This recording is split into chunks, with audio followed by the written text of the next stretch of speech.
Hello! Kamusta?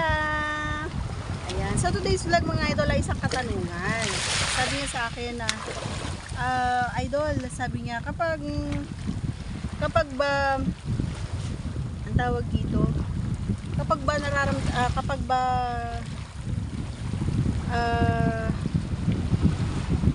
may lumalabas na sa'yo ay nararamdaman mo ba? Sabi niya sa akin, yung talagang nararamdaman, kung ba katulad daw niya, yung 'di ba sa mga boys kasi makikita mo at mararamdaman mo na kapag sila ay malapit na or may lalabas na. 'Yun ang kanyang katanungan. So sasagutin natin 'yan. Gusto mong malaman ang ating kasagutan, maaari na lamang pong panoorin ng buo hanggang sa dulo ang ating video. Okay? So ang tawag dito, may mga time na hindi ko feel.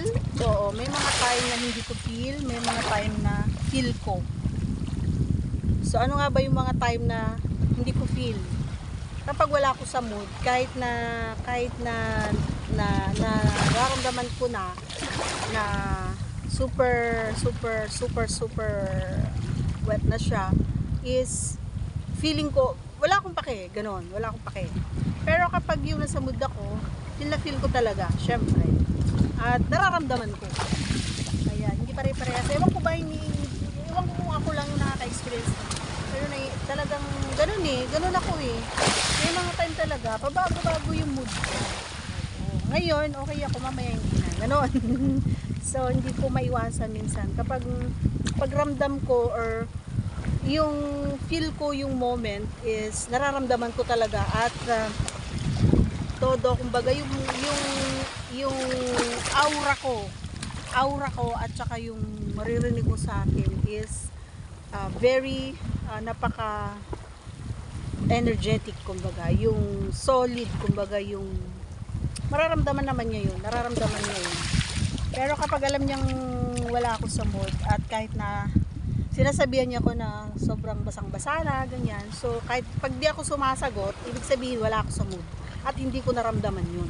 Hindi ko na-feel na may lumabas na. Pero kapag yung sinasabi niya sa akin na basang-basa na, ganyan, sumasagot ako na, tapos yata ako, ganon.